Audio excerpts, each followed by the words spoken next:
Assalamualaikum warahmatullahi wabarakatuh. Waalaikumsalam warahmatullahi wabarakatuh. Selamat pagi, salam sejahtera dan sehat selalu untuk kita semua.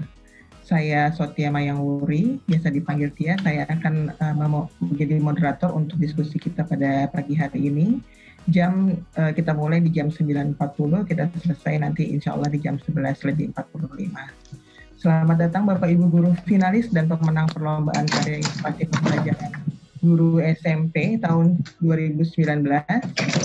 Di pertemuan daring kali ini telah hadir bersama kita yang terhormat Bapak Edi Tejo Prakoso selaku Koordinator Pokja Kesar Lindung, Ibu Elvira Dayana dan Ibu Elni Maire.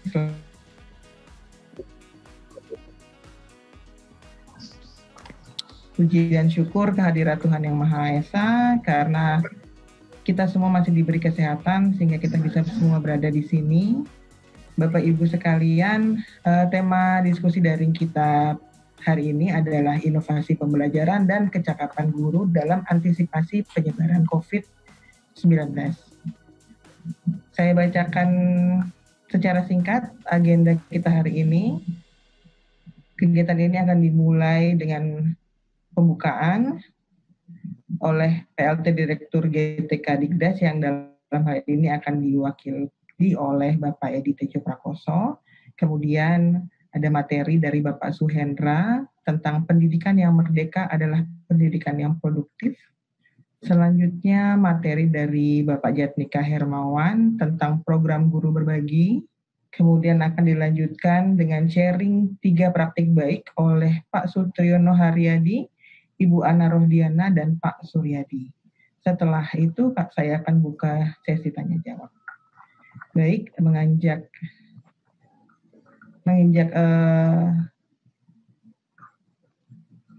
waktu sudah menunjukkan pukul 9.43 menit, bisa mungkin langsung kita pembukaan ya Pak ya oleh Pak Edi Tejo Prakoso. Silakan Pak Edi. Terima kasih Mbak Tia. Assalamualaikum warahmatullahi wabarakatuh.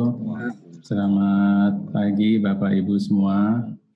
Ini kalau nggak salah Bapak Ibu adalah finalis atau peserta Innobel Mbak 2019. Finalis ya. Baik Bapak Ibu sekalian. Hari ini memang ada rencana akan dibuka oleh Bu Direktur, Ibu Dr. Santi Ambarukmi. Tapi karena beberapa hal yang beliau hari ini harus mempersiapkan rapat terkait dengan Rapimd, rapat internal di Direktorat Jenderal Guru dan Tenaga Pendidikan. Jadi beliau menyampaikan ke saya untuk bisa membuka secara resmi saja untuk kegiatan ini dan nanti dilanjutkan dengan paparan dari narasumber dan teman-teman berbagi yang lain. Bapak Ibu, kami ucapkan dulu terima kasih atas kesediaan narasumber kita Pak Suhendra, Pak Jatnika, lalu di sini ada teman-teman guru juga yang sudah melakukan hal baik, praktik baik, ya. Nanti saya izin Bapak Ibu, saya tetap akan mengikuti ini, walaupun nanti saya juga ada rapat di sebelah, ya, dengan Bu Direktur terkait dengan Rapimd. Nanti tetap saya akan mengikuti kegiatan ini. Intinya begini saja, intinya adalah diskusi daring yang kita laksanakan ini adalah hal untuk berbagi saat kondisi COVID ini. Ya, tentunya tidak mudah bagi Bapak Ibu untuk melakukan hal-hal proses pembelajaran yang tiba-tiba saja kondisinya mendadak berubah 100%. Ya, yang awalnya setiap anak itu harusnya berada di sekolah, berada di ruangan yang bisa melihat wajah Bapak Ibu sekalian sebagai guru. Tapi kali ini berubah 100%, yang ditatap adalah satu buah benda yang di situ harus kita menampilkan seperti yang ada di sekolah, ya.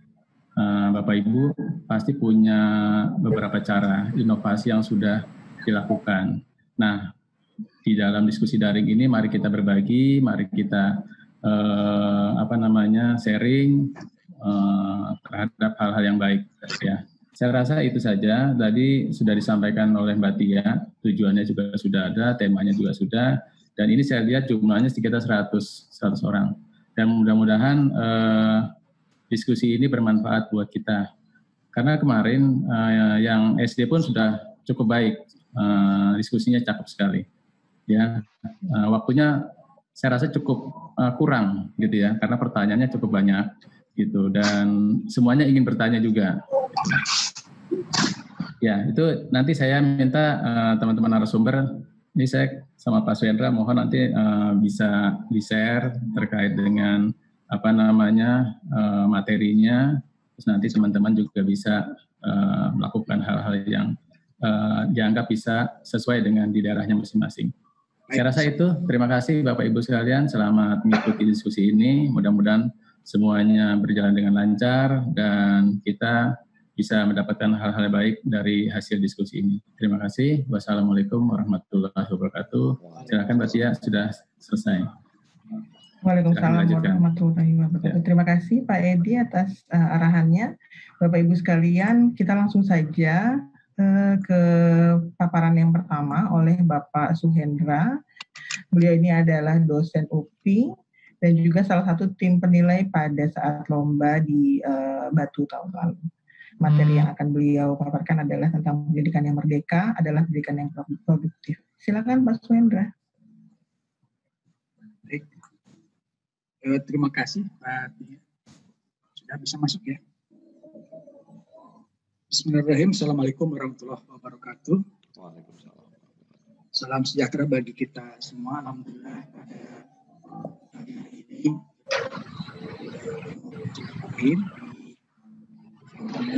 kendati ini forum yang bagi sebagian tidak lazim tapi harus dihadapi karena ini takdir Allah yang harus kita siasati, bukan kita sesali. Saya diminta oleh Mbak Tia dan kawan-kawan berbicara tentang sesuatu yang mudah-mudahan bisa menjadi inspirasi di tengah pandemi COVID yang entah sampai kapan kita saksikan, kita rasakan, tapi ini bukan pilihan, ini yang harus dihadapi oleh kita semua. Saya tidak akan membahas secara lebih rinci tentang COVID-nya, tentang situasinya, karena sudah dibahas di berbagai kesempatan. Tapi saya ingin melihat dari perspektif lain bagaimana kita menyiasati keadaan yang secara tidak langsung kurang menguntungkan, tetapi orang-orang yang hebat, orang-orang yang inovatif adalah orang-orang yang menerima keadaan seperti ini sekalipun, tetapi bersiasat untuk mencari alternatif solusi yang diharapkan dapat meminimalisir keterbatasan barangkali hal-hal yang merupakan kendala. Yang saya angkat temanya adalah pendidikan yang merdeka adalah pendidikan yang produktif. Kata kunci ini menjadi penting orang sekarang dengan gagasan Pak Nadiem, bagaimana pendidikan pelajaran yang merdeka itu tidak berhenti pada kata merdekanya. Di masyarakat Barat dikenal sebagai freedom to learn, katanya, kebebasan untuk belajar. Bagi saya berhenti pada kata merdeka menjadi tidak produktif. Harusnya setelah merdeka produktif.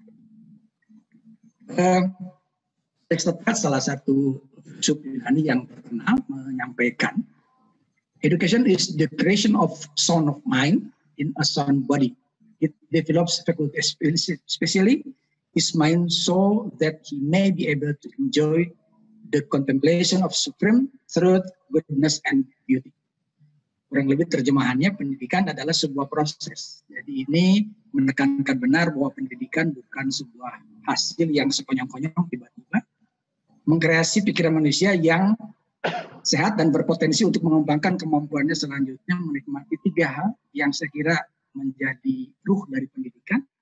Yang pertama kebenaran, kedua kebaikan, ketiga keindahan. Ini satu paket 3-in-1 yang tidak boleh dilupakan oleh siapapun yang merasa dirinya sebagai pendidik.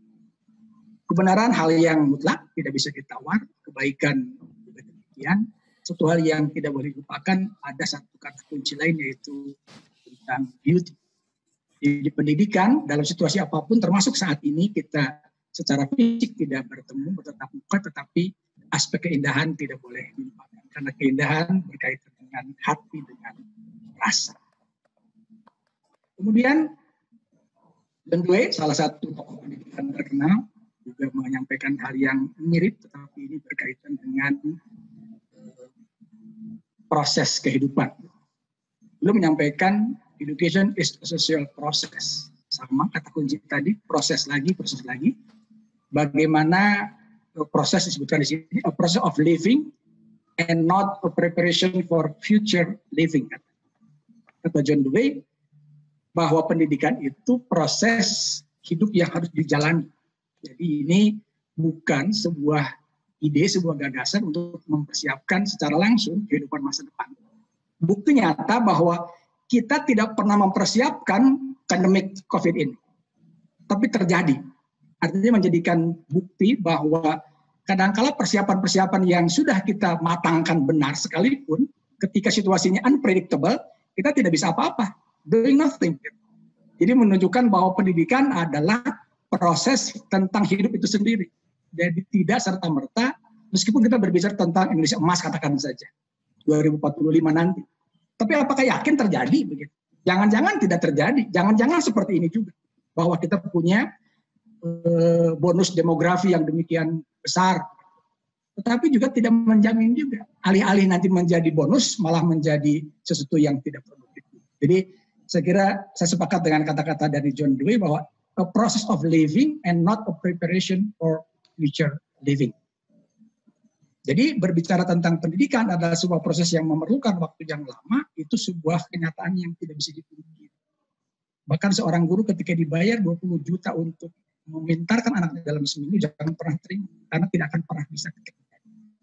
Nah, ini barangkali ilustrasinya seperti halnya ada sebongkah batu besar, kemudian akan kita jadikan kerikil. Lalu dipukul dengan godang, pukulan ke-50 pecah. Pertanyaannya adalah, pukulan keberapa yang membuat batu itu pecah? Orang mengatakan pertama, orang mengatakan terakhir. Sesungguhnya dua-duanya tidak tepat. Bahwa yang membuat batu itu pecah adalah pukulan 1, 2, sampai ke 50. Jadi yang pertama itu jelas menentukan betapa batu yang keras tadi mulai retak dan seterusnya. Jadi tidak bisa seorang guru SMA mengklaim anaknya masuk perguruan tinggi hebat karena dirinya. Itu pukulan ke-50. Guru tersebut harus ingat bahwa ada pukulan ke-49, 48 yang dilakukan oleh guru SMP yang membuat peluang untuk dia berhasil itu besar. Jadi artinya pendidikan berbicara tentang waktu yang lama, dimulai dari mana? Dimulai dari rumah. Bahkan kalau boleh mundur lagi, dimulai sejak orang tua berniat menjadikan anak itu lahir. Jadi bagi saya betul benar sekali kata John Dewey bahwa ini waktunya lama, jadi tidak ada yang bisa mengklaim jenjang manapun teman-teman di SD, SMP, SMA yang mengatakan karena saya. Jadi pukulan ke-50 pecah itu sebuah rangkaian akumulatif dari berbagai peristiwa sebelumnya. Jadi artinya kalau berbicara secara lebih filosofis, sosok seorang anak didik itu ditentukan oleh dari rumah mana dia berasal. Kemudian yang kedua, pendidikan adalah berpadunya pengalaman belajar yang lama dan pengalaman baru ketika terjadi asimilasi.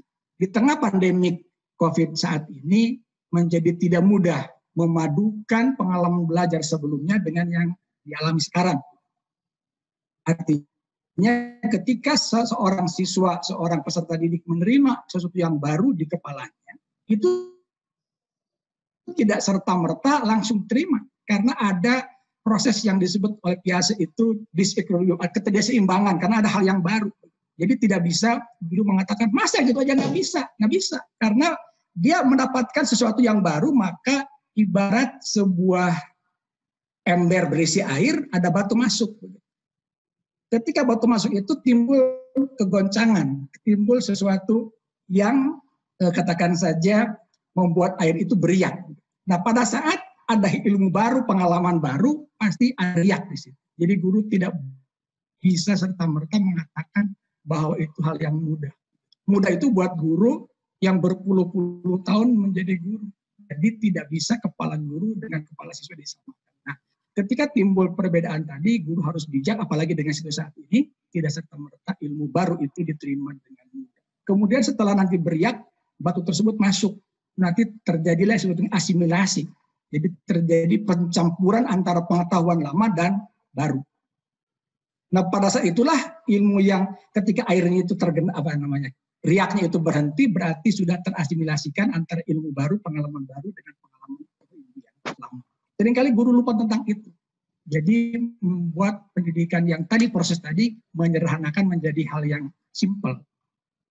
Dan lupa bahwa kita berpuluh tahun tahu, hebat, mengerti karena sudah lama. Mereka baru 2 menit yang lalu. Tidak fair kalau kita mengatakan, masa yang gitu aja nggak bisa. Misalnya. Nah, kemudian hal lain yang disebutkan oleh John Dewey itu ada hal yang tidak kalah penting adalah pendidikan adalah bagaimana mengoptimalkan segenap potensi peserta didik yang beragam. Saya kira setiap orang tahu bahwa anak didik kita tidak ada yang sama. Jangankan satu kelas yang 30-40. Yang kembar saja yang sulit kita bedakan sesungguhnya mereka 2 individu yang berbeda.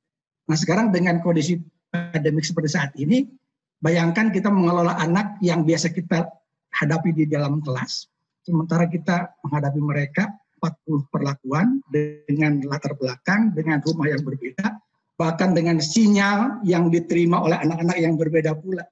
Sinyalnya bukan hanya sekedar sinyal HP, sinyal laptop, tapi sinyal di kepalanya berbeda juga. Jadi bayangkan guru yang bagaimana yang bisa mengelola kelas yang besar, yang banyak anaknya, sementara sinyalnya berbeda. Sinyal tadi ketika tidak seimbang, sinyal HP-nya, sinyal laptopnya, dan sebagainya, berbeda-beda. Jadi sesungguhnya tidak bisa ini diceramahkan, karena berbeda-beda cara menangkap, daya belajar, dan sebagainya. Ini barangkali hal yang tidak mudah. Saya tidak mengatakan sulit, tapi tidak mudah. Tetapi di tengah guru-guru yang hebat, guru-guru yang inovatif, tentu ini bukan hal yang perlu ditangisi, tetapi dicari jalan keluarnya bagaimana meminimalisir efek negatif barangkali keterbatasan ini. Karena di sini pesertanya adalah guru-guru yang inovatif, saya sangat percaya benar. Ketika kita kaget, jangan kelamaan kagetnya, kita mulai bebenah mencari peluang-peluang yang bisa kita lakukan.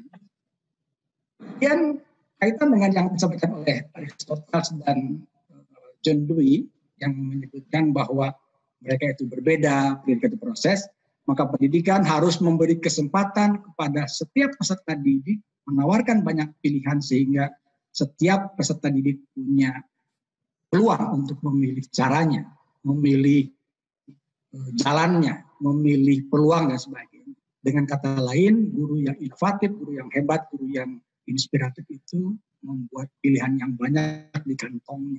Jadi tidak sekedar memberikan satu pilihan, yes or yes, tetapi silakan pilih mana yang kalian suka. Jadi mungkin kelas itu kalau dalam ilustrasi di supermarket itu ada istilah one stop shopping. Beli dari mulai paku, peniti, sampai baju, pakaian ada di situ. Mungkin kelas ini sudah saatnya kita perbaiki atmosfernya menjadi one stop learning. Artinya siswa punya pilihan yang banyak, tidak perlu sama. Karena mereka jelas rumahnya berbeda, latar belakang berbeda, asupan gizi berbeda, jumlah buku berbeda. Jadi tidak fair kalau kita membuat satu menu yang dapat dicicipi oleh mereka sama rata sama rasa. Jadi kata kunci yang disebutkan di sini adalah pendidikan harus punya pilihan dan punya harapan. Ada sebuah kalimat yang sederhana tapi menurut saya ini sangat inspiratif. An education which leaves a child without hope is an education that is welcome.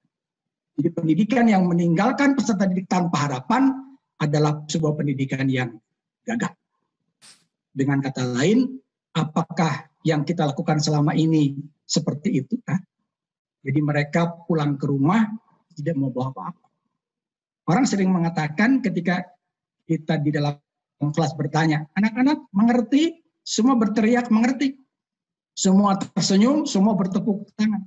Tapi apa benar mengerti itu betul-betul dapat diujar lewat mulutnya? Karena mengerti sesungguhnya adalah mind activity. Understanding itu adalah sesuatu yang sifatnya di dalam benak, tidak bisa mengerti lewat mulut. Kemudian dari kalimat ini menjadi semacam catatan bagi kita, apakah selama ini kita meninggalkan harapan atau justru meninggalkan sesuatu yang lebih besar daripada itu. Karena kalau berbicara tentang pendidikan yang tadi proses itu tidak serta-merta pendidikan ketika bubar kelas maka selesai. Nah, di dalam sebuah pendidikan sehingga terdapat setumpuk harapan. Nah, harapan ini barangkali yang harus disebut oleh kita semua. Apa harapan di situ? Intelektual, minat, emosi, dan sebagainya. Bercampur semuanya, tidak sekedar selesai setumpuk dokumen kurikulum lantas selesai tulis. Tetapi ada beberapa poin-poin yang secara implisit tidak nampak di kertas itu, di dokumen itu. Tetapi bagi saya yang disebut kurikulum itu adalah bukan tumpukan dokumen kertas, tetapi ada unsur-unsur intelektual, minat, emosi, dan sebagainya. Jadi intinya pilihan yang ditawarkan pada siswa adalah proses bukan sekedar tentang baik atau buruk, tetapi sesuai atau tidak sesuai. Karena baik buruk itu normatif. Kadang-kadang di suatu tempat baik, tetapi di tempat lain adalah buruk. Jadi tawaran yang kita berikan kepada anak-anak agar mereka punya pilihan adalah bukan sekedar baik buruk, tetapi sesuai dengan harapan mereka, minat bakat dan sebagainya. Atau tidak. Kemudian dari yang tadi dapat kita tangkap bahwa yang ditawarkan oleh pendidikan itu oleh guru tersebut adalah pendidikan yang mungkin oleh Mas Andim sekarang sebut sebagai pendidikan yang merdeka. Nah bagi saya merdeka bukan sekedar merdeka memilih, tetapi merdeka harus ada muara berikutnya adalah tentang produktivitas. Kalau sekedar merdeka itu berhenti di situ, maka itu sesungguhnya belum berhenti. Apa artinya? Harus memberikan kesempatan bagi mereka dengan harapan tadi berkembang sebagaimana mereka masing-masing baik potensi dan seterusnya. Untuk apa? Untuk merdeka, dengan kemandirian, dewasa. Sudah hampir habis bagian. Masih Pak, masih ada waktu Pak. Ya. Nah, sebagaimana kita rasakan bahwa pandemi virus ini adalah sebuah musibah yang unpredictable. Tidak pernah ada orang yang berpengalaman tentang itu. Maka kita pun merasakannya, mendapatkan musibah ini sebagai sesuatu yang mungkin di awal sebagai hal yang ditangisi, dan sebagainya. Tetapi karena kita tidak bisa melakukan apapun selain berikhtiar, maka kata kunci yang ditawarkan Mbak Tia disebutkan di situ untuk mengantisipasi. Kalau saya lebih cocok dengan kata menanggulangi. Tapi kalau mengantisipasi sebelum kejadian kita antisipasi, kalau saya melihatnya sudah diantisipasi masih ada juga. Berarti kita mencoba untuk menanggulangi sehingga musibah ini berubah menjadi berkah. Musibah ini berubah menjadi hikmah. Musibah ini berubah menjadi sesuatu yang bisa lebih baik. Sehingga kata kunci lain bahwa guru sebagai fasilitator menjadi tepat. Dan sesungguhnya teman-teman guru-guru yang tahun lalu berangkat ke Malang sebagai guru-guru yang inovatif ini sekarang ujiannya, ini sekarang buktinya. Jadi tidak bisa inovasi Anda itu diukur hanya pada saat kita di Malang atau sebelumnya. Ini seleksi yang sesungguhnya. Ini seleksi yang real yang diberikan Tuhan, seberapa inovatif sesungguhnya Anda sebagai guru yang hebat di lapangan tersebut. Nah, dari kata merdeka tadi, selanjutnya saya jadi merdeka itu baru koma sesungguhnya. Jadi pendidikan yang merdeka dengan berbagai latar belakang, merdeka dengan berbagai gaya belajar dan seterusnya. Lantas berikutnya harus bagaimana? Karena kata orang seringkali berseloroh begitu. Kalau orang sudah diberi kemerdekaan, nanti merdeka terus. Sekali merdeka sekali. Jadi nanti kebablasan. Ini menjadi tidak produktif. Nah, yang bagaimana pendidikan produktif itu? Pendidikan produktif sebagai kelanjutan dari pendidikan merdeka adalah pendidikan yang konstruktif. Apa itu konstruktif? Bagaimana guru bersiasat untuk mengkonstruksi. Jadi ibarat sebuah area tanah yang akan dibuat rumah. Jadi kita mengkonstruksi pengetahuan, pengalaman, dan seterusnya milik siswa itu sebagai bahan bakunya. Ada siswa yang punya pasir. Barangkali pasir tidak akan menjadi sesuatu jika dicampur dengan semen. maka siswa yang punya pasir dan semen berkolaborasi. Tapi mereka tidak bisa menjadi adukan kalau tidak ada air. Maka siswa yang punya air ikut serta di sini. Jadi ada siswa yang bawa air, bawa pasir, dan bawa semen. Dan seterusnya. Artinya sekecil apapun kontribusi yang disampaikan oleh siswa, tetap harus menjadi bagian dari bagaimana kita mengkonstruksi rumah kita, rumah belajar, sehingga keterlibatan siswa yang cerdas, yang sedang, yang kurang sekalipun, mereka cuma menyumbangkan sebuah paku, tetapi tanpa paku rumah tidak akan berdiri. Itu yang pertama. Yang kedua, inovatif. Inovatif itu adalah, sebagaimana Anda rasakan sebagai guru-guru yang inovatif, membuat sesuatu lebih. Apa itu lebih? Lebih bagus, lebih tinggi, lebih murah, lebih efektif, lebih efisien, dan sebagainya. Dan inovatif itu tidak harus baru, tapi sesuatu yang sebelumnya sudah ada tetapi menjadi lebih. Lebihnya bisa lebih apa? Lalu yang ketiga, saya kira sudah diyakini benar bahwa guru-guru yang inovatif itu harus juga punya sifat lain, adalah inspiratif. Apa inspiratif? Pelajaran yang dibahas pada saat itu membekas sampai pulang ke rumah.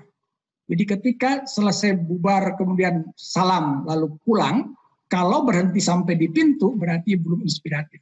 Jadi harus sampai pulang ke rumah, anak penasaran, bertanya pada orang tua, membuka buku, membuka internet, untuk meyakini benar apa yang dipelajari di sekolah tadi, yang baik dan seterusnya. Dan seterusnya. Ini barangkali tidak akan berpanjang lebar, nanti PowerPoint-nya bisa disampaikan saja. Tapi saya kira 3 kata kunci itu menjadi penting, konstruktif, inovatif, dan inspiratif. Itu 3 kata kunci yang bisa dikatakan sebagai pendidikan yang produktif. Caranya bagaimana? Eksplorasi, elaborasi, pemecahan masalah, dan sebagainya. Orang sering berbicara tentang HOT. HOT itu adalah orang sering melihatnya sebagai tes akhir, HOT. Bagaimana mungkin diberi tes dengan HOT kalau proses di dalam kelasnya, proses belajarnya tidak HOT. Jadi itu tadi pendidikan sebuah proses, maka berbicara HOT pun harus mulai dari pembelajaran di dalam kelas. Bahkan sudah mulai dari RPP, dari perencanaan. Tidak mungkin tesnya HOT kalau RPP-nya tidak HOT, PBM-nya tidak HOT, dan sebagainya. Berikutnya, orang sering mengatakan pendidikan itu harus efektif. Bagi saya tidak cukup efektif, tapi produktif. Apa itu efektif? Boleh jadi kurikulum selesai, pembelajaran selesai, tesnya selesai, itu efektif.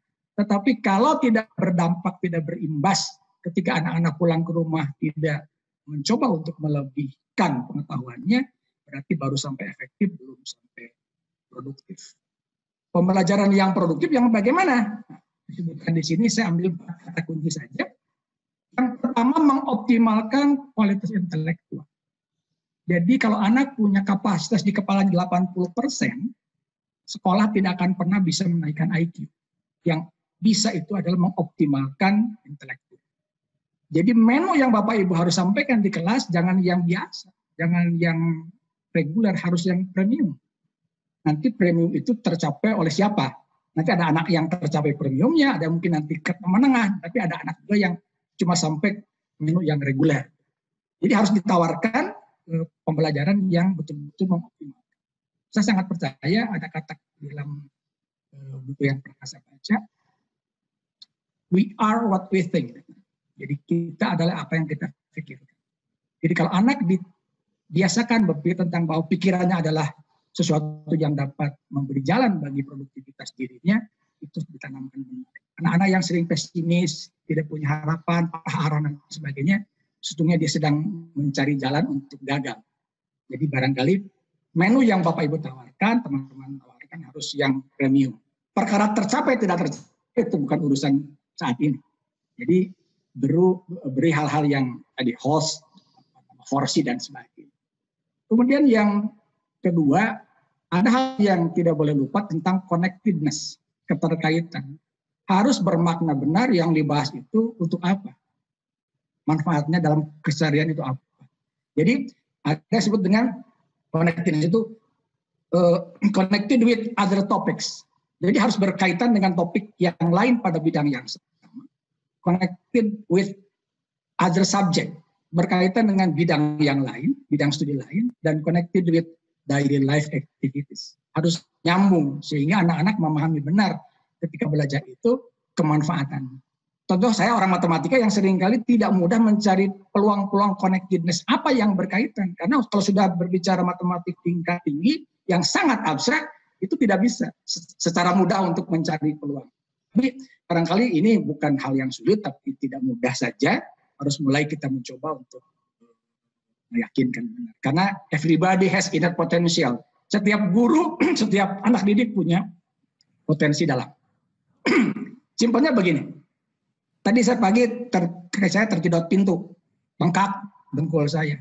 Ketika ada yang nanya, Pak bisa lari, boro-boro lari, jalan juga pelan. Tiba-tiba ada anjing gila lari di depan kita. Saya akan berlari kencang. Artinya bahwa saya punya inner potential. Saya punya kemampuan dalam. Yang tadi diperlukan ada stimulus. Gitu. Jadi ada banyak anak-anak yang sesungguhnya calon dokter, calon jenderal, calon insinyur, gagal karena kita tidak memberi kondisi, tidak memberi stimulus. Buktinya tadi saya bisa lari dan anjing mengejar saya tetap berlari. Gitu. Jadi artinya anak-anak di kita itu seringkali tidak keluar kemampuannya karena menu kita yang biasa. Jadi harus beri menu yang sangat luar biasa. Nanti masalah dibeli tidak dibeli urusan nanti. Dan jangan pernah bermimpi sekelas pintar semua dalam waktu bersamaan. Jadi tugas kita adalah menyampaikan urusan hasilnya urusan nanti. Tapi intinya optimalkan ikhtiar kita, nanti juga akan ketahuan mana yang betul-betul cocok untuk materi biasa dan mana. Studi yang kita atau materi yang kita bahas ini punya kemanfaatan yang luar biasa. Ketiga, yang disebut dengan learning environment. Kualitas sudah bagus, materi sudah connected, tetapi kalau lingkungan tidak mendukung, nggak bisa. Karena lingkungan belajar adalah berkaitan dengan hati. Bagaimana mungkin seorang guru yang hebat menyampaikan dengan cara hebat, tapi tidak pernah tersenyum. Karena senyum itu membuat lingkungan belajar. Lingkungan belajar baik itu bukan sekedar karena ada AC, ada komputer dan sebagainya, tetapi diorangkan lah kira-kira begitu sederhananya. Mungkin usernya begini kurang lebihnya. Teman-teman pernah membedakan naik pesawat dengan naik angkot. Ketika kita naik angkot, sopir sudah duduk di depan kemudi. Ketika kita masuk, penumpang masuk, apakah ditanya? Enggak. Dan ketika turun pun tidak ditanya. Bayar ongkos, selesai. Kalaupun ditanya, jika ongkosnya kurang. Bayangkan ketika teman-teman masuk pesawat, sejak mulai awal di depan pintu sudah diberikan senyuman. Artinya lingkungan belajar dibentuk sejak pintu masuk. Jadi guru yang hebat itu guru yang berdiri datang lebih awal, berdiri selayaknya pramugari, tugas pesawat di depan pintu masuk. Dan berkomentar pada setiap anak dengan masing-masing komentar. Bagus sekali rambutmu hari ini dikerang, kamu lebih cantik. Kalimat itu adalah awal yang baik untuk membuat lingkungan belajar yang baik.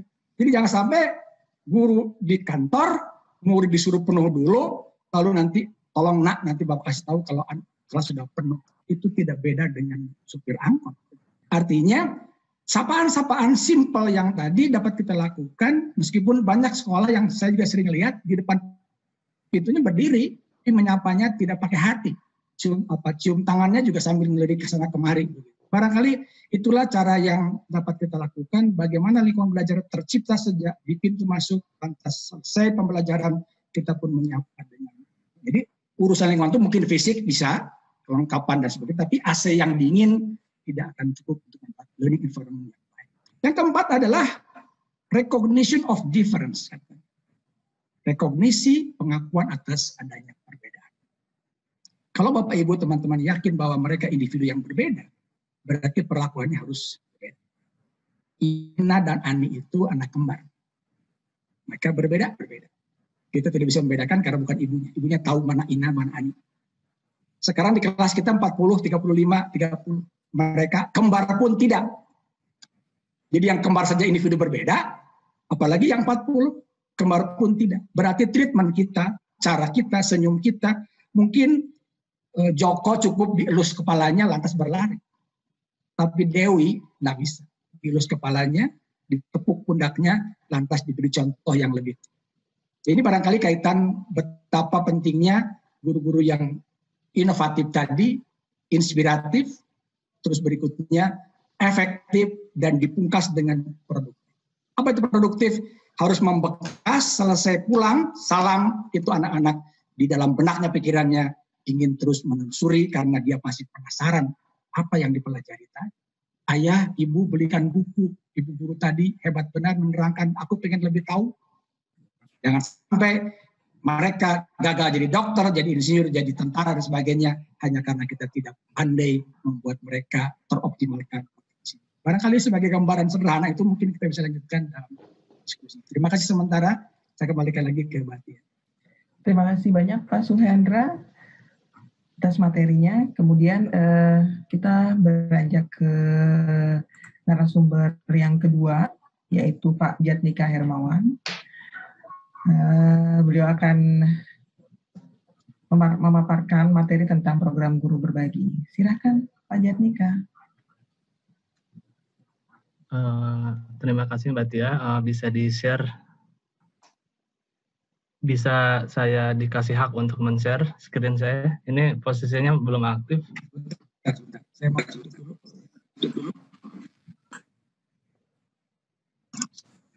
Silakan Pak Jatnika. Baik, terima kasih. Assalamualaikum warahmatullahi wabarakatuh. Warahmatullahi wabarakatuh. Terima kasih banyak Pak Suryadi. Ini saya lihat di kolom chat sudah banyak pertanyaan yang muncul. Saya langsung saja ya, kita masuk ke sesi berikutnya, yaitu tanya jawab.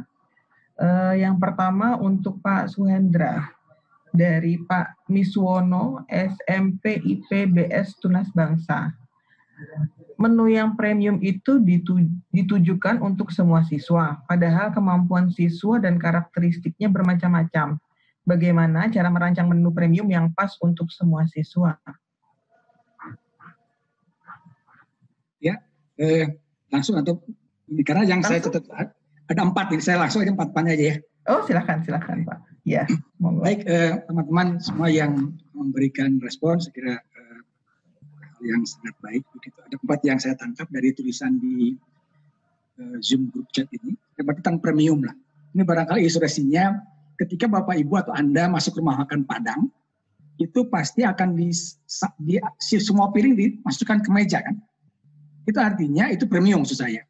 Jadi ketika Bapak Ibu masuk di dalam kelas, berikan seperti halnya pelayan di rumah makan Padang. Biarkan saja konsumen memilih apa yang dia suka. Mau rendang, misalkan sama terong dan sebagainya. Dan pasti tidak akan habis dimakan oleh semua.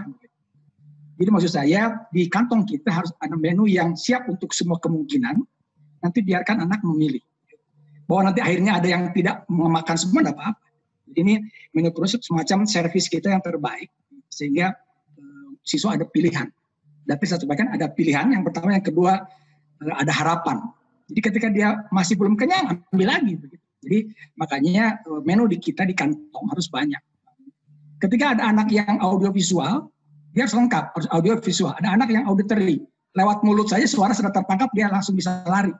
Ada anak yang sudah auditory, visual pula, kinestetik juga. Jadi harus dengan contoh, baru dia paham. Jadi barangkali kita harus berkeringat banyak. Makanya menjadi guru saya kira bukan hanya 4 kompetensi, tapi 1 kompetensi tentang kesabaran. Jadi harus luar biasa. Yang kedua, kaitan dengan pencapaian. Jadi ada siapa yang bertanya bahwa ya ada pencapaian. Pak Joyo Martono dari SMPN 1 Binjai, Pak, silakan. Jadi bagi saya tetap saja kondisi apapun, meskipun pandemik sekalipun, bahwa siswa adalah subjek belajar. Kalau subjek berarti yang paling berkeringat dibandingkan dengan kita. Jadi biarkan mereka mengeksplorasi segala kebutuhan dan kemampuannya. Kita sediakan tadi, tetap pencapaian kurikulum harus maksimal. Tapi nanti kembali, ada yang mencapai kurikulum secara 100% dia mendapatkan semua, ada yang mungkin 80, dan tidak apa-apa, ada yang sampai 30% sekalipun. Tapi kita jangan berhenti untuk berikhtiar, yang 30 besok lusa menjadi 40 misalkan. Jadi maksud saya tetap saja menu kurikulumnya pun harus yang maksimal, tetapi kondisi pandemik ini harus disesuaikan. Kemudian yang berikutnya kaitan dengan masing-masing membuat program. Saya kira baik-baik saja. Sama aja dengan seperti sekarang yang dikeluhkan oleh masyarakat yang mendapat bansos. Menteri Perdagangan membuat bansos. Yang lain buat bansosnya nggak apa-apa. Jadi ketika semua instansi membuat program yang mensupport kemampuan kebutuhan kita, yang apa-apa. Mana yang terbaik saya kira diambil, tidak usah diambil semuanya, yang paling sesuai dengan kebutuhan kita ya diambil. Jadi lebih kepada mengkompilasi sesuai dengan kebutuhan. Kemudian yang keempat kaitan dengan belajar, sekali lagi catatan penting, saya sangat ingat betul ketika dulu guru saya menyampaikan tentang pentingnya learning environment. Jadi sekali lagi lingkungan belajar itu bisa fisik, bisa non fisik. Selama ini diterjemahkan oleh banyak guru, banyak termasuk saya mungkin barangkali dulu, ketika yang lingkungan itu adalah lingkungan fisik, kelasnya besar, kemudian AC-nya jalan dan sebagainya. Tetapi yang tidak kalah penting adalah lingkungan non fisik, kenyamanan, sukacita, senyum, menyapa dan sebagainya, itu jauh lebih dahsyat. Saya sangat percaya betul. Saya orang matematika yang tidak suka matematika, tapi ada guru yang membuat saya terinspirasi, saya berubah 180 derajat. Bayangkan orang tidak suka matematika bisa berubah. Kenapa? Karena tadi mungkin dalam bahasa Jawa apa? Diuangke ya, diorangkan gitu. Dan sekali lagi, anak peserta didik kita bukan miniatur orang dewasa. Mereka punya harga diri, punya keinginan, punya harapan dan seterusnya. Jadi lingkungan bagi saya fisik penting, tetapi yang jauh lebih penting adalah bagaimana mereka ditempatkan sebagaimana semestinya. Kemudian hal lain yang tidak kalah penting,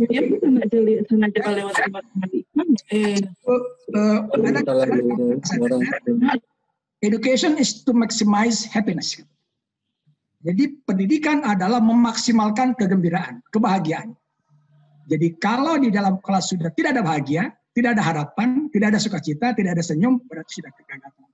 Jadi artinya bagi orang yang terinspirasi dengan suasana yang nyaman, kesulitan akan mudah dihadapi. Jadi anak-anak yang hebat itu sebetulnya anak-anak yang didukung, disupport oleh lingkungan belajar. Karena bagi anak-anak yang lingkungan belajarnya menunjang, kesulitan itu tidak ada masalah. Nggak ada yang harus dikhawatirkan. Tapi sebaliknya, materi yang biasa-biasa dengan lingkungan yang tertekan, under pressure, stres dan sebagainya mungkin menjadi susah. Sekiranya itu 4 yang saya tangkap. Tapi sedikit mungkin sebelum diakhiri saya ingin memastikan lagi, pandemi COVID ini musibah yang sangat mungkin kita bisa mengambil banyak hikmah sehingga menyadarkan kita tentang esensi pendidikan bahwa peserta didik siswa adalah subjek belajar, bukan objek. Kalau subjek berarti mereka harus yang paling capek, paling lelah, paling letih. Karena mereka lelah dan letih maka mendapatkan dengan cara yang benar, maka yang didapatkan di kepalanya pun akan banyak. Dan guru bukan, yang kedua, pandemik ini memberikan hikmah bahwa guru bukan satu-satunya sumber belajar. Artinya dengan inspirasi tadi, dengan produktif tadi, tanpa kita harus mengajar, tanpa menggunakan, katakan saja aplikasi, mereka mencari sendiri sekarang. Banyak anak-anak pintar yang gurunya sudah selesai, tetapi mereka sekarang sedang mencari internet dan sebagainya. Dan yang berikutnya lagi, bahwa kelas bukan sebuah ruangan dindingnya 6. Bahwa kelas adalah rumah mereka, tempat bermain, sawah, kebun, dan sebagainya. Jadi kelas itu bukan ruangan yang dibatasi oleh 6 dinding. Yang berikutnya bahwa satu hal yang sekiranya penting juga ini, bahwa peserta didik semestinya mencari tahu, bukan semata menjadi tahu. Bahwa mereka tahu betul, tetapi tahunya bukan diberitahu, tetapi mencari tahu. Barangkali begitu Mbak ya untuk 4 pertanyaan yang saya sempat catat dan mudah-mudahan bisa sedikit memberikan respon. Sesungguhnya kalau berbicara panjang lebar perlu waktu yang lama, nggak mungkin ini beberapa jam untuk semua. Terima kasih. Baik, terima kasih banyak Pak Suhendra, analogi yang sangat bagus dengan masakan Padang tadi ya Pak ya, karena mungkin itu langsung bisa masuk gitu. Ya jadi lapar gitu. Baik, saya izin membacakan pertanyaan berikutnya. Ini ada dari Bapak Badrut Taman dari SMPN 1 Ciruas. Mau bertanya ke Pak Suhendra atau boleh juga ke narasumber yang lain. Bagaimana kira-kira supaya anak-anak tidak bosan belajar dari rumah? Dan ini memang dialami juga oleh 2 anak saya di rumah gitu. Di awal pandemi, siswa masih semangat belajar dari rumah. Nambah lama, nambah jenuh, segala cara telah dicoba, mulai dari bikin produk, tes online, sharing antar siswa online, gonta-ganti tools pembelajaran, grafik keikutsertaannya malah menurun. Kebanyakan dari mereka curhatnya kangen sekolah. Dan ini memang terjadi di anak saya juga, mereka bilang kangen sekolah, kangen teman-teman, kangen guru. Nah, bagaimana kira-kira mungkin ada masukan atau tips dari Pak Suhendra? Baik. Jadi saya kira ini lagi satu hal yang unpredictable. Kita tidak pernah tahu juga siapapun, termasuk orang Kemendikbud sekali, bahwa bosan itu manusiawi menurut saya. Tetapi sama dengan begini, di antara teman-teman ada ibu rumah tangga yang seringkali kehabisan menu memasak. Ketika anak bosan, suami bosan. Apa yang ibu lakukan? Katanya ketika kita ada pressure, kemampuan sesungguhnya keluar. Ketika anak-anak bosan terus-terusan dengan katakan saja Indomie, bukan Indomie, tidak menyebut merek ya, mie instan begitu. Maka akan mencari cara bagaimana mie instan yang selama ini dikuah, maka dibuat cara lain. Jadi lagi, saya sangat percaya teman-teman yang situasinya tidak mudah untuk berinovasi. Karena ini, jadi lagi ini ujian sesungguhnya. Ini sebetulnya tes yang di Malang itu nggak seberapa. Ini sesungguhnya pandemik ini adalah ujian pengetesan yang sesungguhnya bagi orang-orang yang inovatif. Kalau saya itu tidak mengkhawatirkan. Yang saya khawatirkan adalah keterlibatan orang tua. Orang tua itu kan beragam latar belakangnya. Mungkin untuk poin-poin yang sederhana bisa. Tetapi bisa kontraproduktif ketika orang tua memberikan informasi yang keliru sehingga jadi misleading. Maksudnya membantu tetapi konsepnya bukan itu. Dan nanti ini menjadi catangan bagi teman-teman guru yang inovatif ketika kembali ke kelas, ke sekolah boleh jadi banyak hal yang perlu direvisi. Karena orang tua tidak seluruhnya sama menerjemahkan gagasan-gagasan pada topik-topik yang diajarkan.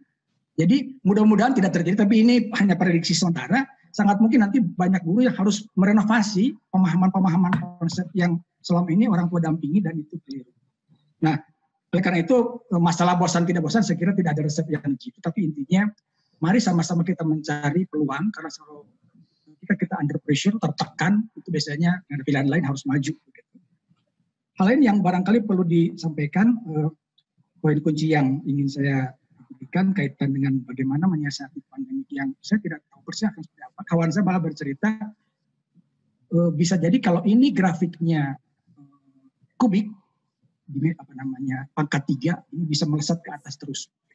Jadi bukan hitungan bulan, bisa jadi tahun depan selesainya. Jadi ini yang naudzubillah min dzalik, mudah-mudahan tidak terjadi. Berarti teman-teman guru harus lebih inovatif lagi, bukan hitungan bulan, hari, tetapi harus tahun depan harus bagaimana inovasi. Jadi nampaknya ini harus disiasati betul, teman-teman harus mencoba yang instan tadi bukan dikuah saja, sekarang harus mungkin sekali-kali dikeringkan, digoreng, ditambah dengan terigu dan sebagainya, sehingga menu yang biasa menjadi luar biasa karena tidak ada pilihan lain sudah ada. Mungkin begitu, Mak. Ya, terima kasih. Baik, terima kasih Pak Suhendra. Saya ingin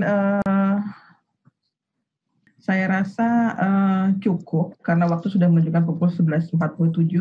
Apresiasi untuk Bapak Ibu narasumber dan Bapak Ibu yang sudah sharing praktik baiknya, dan terima kasih Bapak Ibu yang sudah berkenan mengikuti diskusi ini dari awal sampai dengan akhir. Namun sebelum kita mengakhiri diskusi kita ini, mungkin ada pembacaan doa dulu. Bacaan doa akan dilakukan oleh Pak Joyo Martono. Pak Joyo Martono, silakan. Waalaikumsalam warahmatullahi wabarakatuh. Ya, mari kita berdoa menutup acara ini untuk segala niat baik. Kiramil Fatihah. A'udzubillahi minasyaitonirrajim. Bismillahirrahmanirrahim. Alhamdulillahirabbil alamin. Ar-Rahmanir-Rahim, Maliki Yaumiddin, Iyyaka na'budu wa iyyaka nasta'in. Ihdinas siratal mustaqim, siratal ladzina an'amta 'alaihim, ghairil maghdubi 'alaihim waladdallin. A'udzu billahi minasyaitonir rajim. Bismillahirrahmanirrahim. Alhamdulillahirabbil alamin wassalatu wassalamu ala asyrafil anbiya'i wal mursalin sayyidina Muhammadin wa ala alihi wa sahbihi ajmain. Ya Allah, ya Tuhan kami yang Maha Pengampun, ampunkanlah segala dosa dan kesalahan kami, dosa para pemimpin kami, dosa Bapak Ibu guru kami, dosa orang tua kami. Ya Allah, di bulan yang penuh berkah ini, kuatkanlah kami dalam melakukan pembelajaran daring, ya Allah. Bukakanlah pintu-pintu rezekimu pada kami. bukakanlah pintu-pintu hidayah-Mu kepada kami, sehingga kami mampu melakukan pembelajaran ini dengan baik, sehingga siswa-siswa kami mampu menerima pembelajaran dengan baik. Ya Allah, ya Tuhan kami, dengan keberkahan bulan suci Ramadan ini, ya Allah, angkatlah wabah ini, ya Allah, sehingga kami bisa kembali melakukan pembelajaran seperti biasa, melakukan tatap muka dengan siswa-siswa kami, melakukan pembelajaran dengan berada di kelas, ya Allah. Ya Allah, hanya Rahman dan Rahim-Mu yang dapat menyelamatkan bangsa ini. Lindungilah bangsa kami, ya Allah, dari malapetaka wabah corona ini, ya Allah. Angkatlah wabah corona ini, ya Allah. Ya Allah, ya Tuhan kami, hanya kepadamu kami meminta, dan hanya kepadamu kami mohon pertolongan. Ya Allah, dengan kelemahan kami, kabulkanlah segala doa dan hajat kami, ya Allah. Rabbana atina fid dunya hasanah wa fil akhirati hasanah wa qina adzabannar. Wa sallallahu ala sayyidina Muhammadin wa ala alihi wa sahbihi ajma'in. Subhana rabbika rabbil izzati amma yasifun. Wassalamun alal mursalin walhamdulillahi rabbil alamin. Assalamualaikum warahmatullahi wabarakatuh. Waalaikumsalam. Salam warahmatullahi wabarakatuh. Ibu Ana